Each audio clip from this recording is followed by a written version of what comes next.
जुबानी में आप सभी का हार्दिक अभिनंदन। उन राहों को जिन पर चलकर मेरी कहानियों के किरदार मिले, उन किरदारों को भी जो राह के हर मोड़ पर कई बार मिले। आदमखोर कथा लेखिका आशा पराशर का पहला कहानी संग्रह आपके समक्ष प्रस्तुत है। आज मैं आपके सामने आशा पराशर की कुछ चुनी हुई कहानियों से आपको रूबरू करवाऊंगी। अनकही। इन दिनों मैं अजीब सी कश्मकश में हूँ। पिछले 1 महीने से मैं, सुरभि, मेरी बेटी और उसके पिता अविनाश एक समस्या का निराकरण अपनी अपनी सोच के मुताबिक करने के लिए एक अलग मनस्थिति से गुजर रहे हैं। सुरभि के अल्पावधि विवाह के विच्छेद का फैसला बस चंद कदमों की दूरी पर है। मेरे पति अविनाश, जो सुरभि से बहुत प्रेम करते हैं, उसे किसी भी प्रकार के अन्याय को सहन न करने के लिए प्रोत्साहित करते हैं, जबकि मैं एक औरत और उसकी मां होने के नाते उसे अपने घर को टूटने से बचाने के लिए समझाती हूँ। हम दोनों के विचार उसे सही गलत में उलझा रहे हैं, लेकिन फिर भी उसे अविनाश द्वारा सही ठहराना ज्यादा अच्छा लग रहा है, जबकि मैं उसे उसकी भी गलतियां बता रही हूँ, जो कि उसे बुरी लगनी स्वाभाविक है। 1 महीना पहले, लो खुश हो जाओ, तुम्हारी लाडली आ रही है कल, अविनाश ने फोन का रिसीवर नीचे रखकर कहा। मुझे आश्चर्य हुआ। अचानक कैसे? कुछ काम से आ रही है? क्यों? बेटी को आने के लिए किसी बहाने की जरूरत है? उठो और सामान की लिस्ट बनाओ, बाजार से ले आए। अब से बस उसकी पसंद का बनेगा। अविनाश का उत्साह चरम पर था। मधुकर भी आ रहा है साथ? नहीं, अकेली आ रही है, कहकर अविनाश तो अंदर चले गए, पर जाने क्यों मेरा मन खुश नहीं हुआ। अगले दिन सवेरे सुरभि एक अटैची उठाए आ गई, हमेशा की तरह मेरे गले से झूलकर। और चिंता रानी, समस्या देवी, क्या हाल है, कहकर उसने मुझे नहीं चिढ़ाया, बस अनमनी सी कुछ छोटे छोटे औपचारिक वाक्यों का आदान प्रदान कर थकान का बहाना ओढ़ अपने कमरे में चली गई। विवाह पूर्व जिस कमरे में वह रहती थी, आज भी उसी का कमरा कहलाता था। संध्या तक वह सामान्य हो गई, पर उसके बेपरवाह स्वभाव में कुछ तो था, उसे असहज बना रहा था। मेरे सवालों से बचकर वह अविनाश के कमरे में अधिक वक्त बिता रही थी। 10 दिन बीत गए। इस बीच न तो उसके पति मधुकर का फोन आया और न ही सुरभि ने उससे बात की। मुझे अब पड़ोसियों की खोजी नजरों से डर लगने लगा था। सुरभि इस बार तो लंबी छुट्टी लेकर आई है। ससुराल में सब कुशल मंगल है? इस बार दामाद जी नहीं आए? इन सवालों के जवाब मैंने पहले ही रट लिए थे। मध्यम वर्गीय परिवारों में विवाहित पुत्री का अधिक समय तक मायके में रहना माता पिता से अधिक पड़ोसियों की चिंता का विषय बन जाता है। मैं जहां तक संभव हो उसे छत, बालकनी या बगीचे में कम ही जाने दे रही हूँ, पर वास्तविकता तो ये है कि मैं भी कम परेशान नहीं हूँ। सुरभि बेटा, इस बार मधुकर ने तुम्हें इतने दिन तक मायके में रहने की अनुमति कैसे दे दी? सवाल पूछते ही अविनाश ने मुझ पर आक्रमण कर दिया। तुम भी ना, जब मधुकर उसे यहाँ नहीं रहने देता था अधिक दिन, तो तुम दूसरों की बेटियों का उदाहरण देती हो। फला की बेटी इतने दिन रही, फला की इतने दिन। एक हमारी सुरभि है जिसे मधुकर 2-4 दिन से ज्यादा रहने ही नहीं देता। अविनाश ने मेरी नकल उतारी। और अब जब वह आराम से रह रही है तो भी तुम्हें अच्छा नहीं लग रहा? अविनाश चेहरे पर गुस्से के भाव लिए चले आए। तुम क्या जानो अविनाश, जब बेटियां लज्जा मिश्रित गर्व से कहती हैं कि उनके पति, उनके सास ससुर मायके में अधिक दिन नहीं रहने देते, तो माँ के दिल को कितना सुकून मिलता है। 15 दिन बीत गए। अब तो अविनाश को भी कुछ कुछ संदेह होने लगा था कि कहीं कुछ है, वरना मधुकर फोन न करे और सुरभि उसका जिक्र भी न करे। मधुकर और सुरभि का विवाह घर वालों की पसंद से हुआ था। दोनों उच्च शिक्षित और सरकारी सेवाओं में उच्च पदासीन हैं। मधुकर बहुत सुलझे विचारों वाला मितभाषी युवक है, जबकि सुरभि जो मन में आए वह कह देती है। एक शाम चाय पीने के बाद अविनाश ने पूछ ही लिया, बेटा बुरा न मानो तो एक बात पूछूं? कुछ ठीक नहीं लग रहा तुम्हारे और मधुकर के बीच। जो कुछ तुम्हारे मन में हो कह डालो। नहीं पापा, वो नजरें चुरा रही थी। ऐसी तो कोई बात नहीं है, पर 2-3 बार और कोशिश करने पर वो दिल खोल बैठी। उसने बताया कि मधुकर उसकी उपेक्षा करता है, जबकि अपनी माँ की छोटी सी छोटी बात को महत्व देता है। विवाह के बाद कहीं घुमाने नहीं ले गया। उनकी दैनिक दिनचर्या के बहुत से कामों में माँ का दखल होता है। छोटे छोटे कामों के लिए उनसे इजाजत लेनी पड़ती है। उसकी तनख्वाह का एक बड़ा हिस्सा घर की किश्त चुकाने में खर्च हो जाता है, और अगर वह अपने पर कुछ खर्च करे तो फिजूल खर्ची कहा जाता है। और भी छोटी छोटी बहुत सी बातें थीं। मेरी नजर में ये बातें महत्व नहीं रखती थी।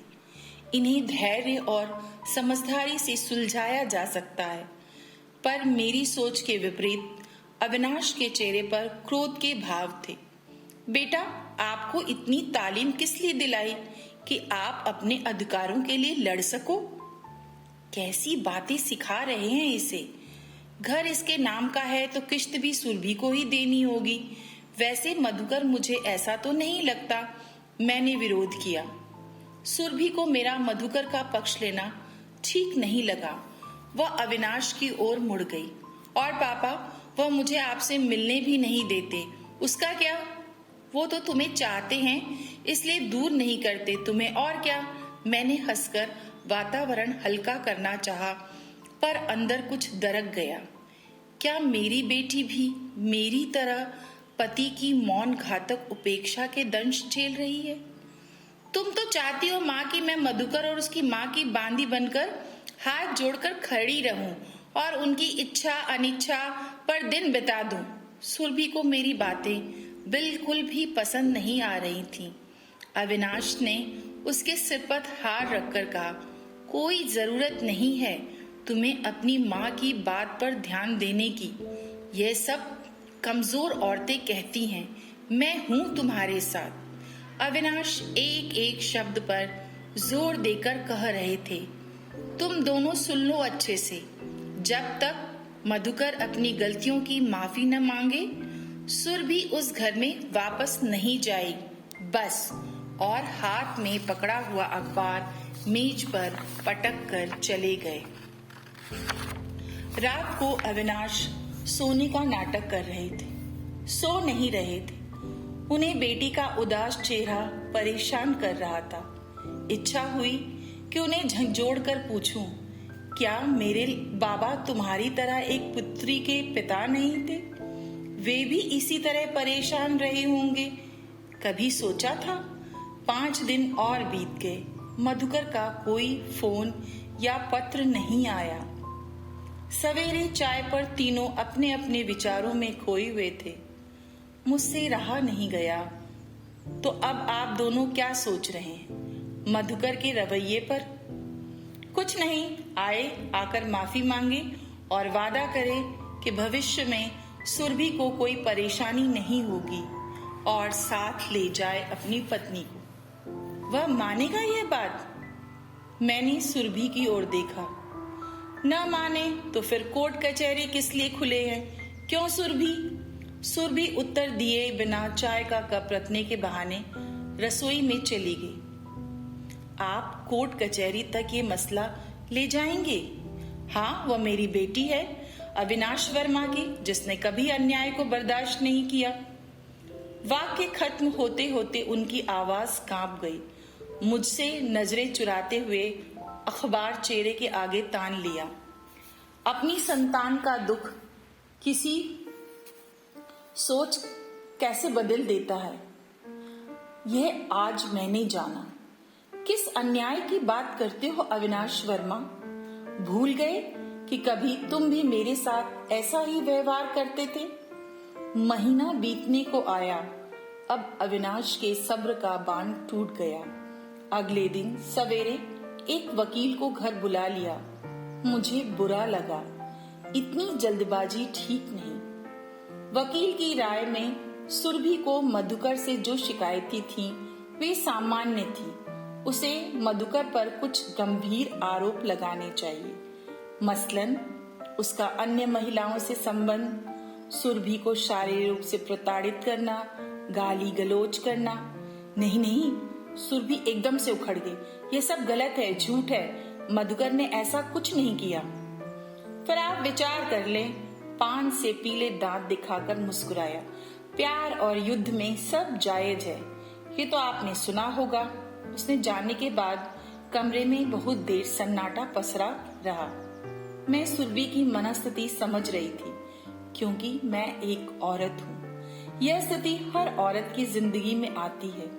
जब पुरुष उसकी उपेक्षा करता है तो वह माननी रूठ जाती है। उसे अपेक्षा होती है कि वह उसे मनाने आएगा।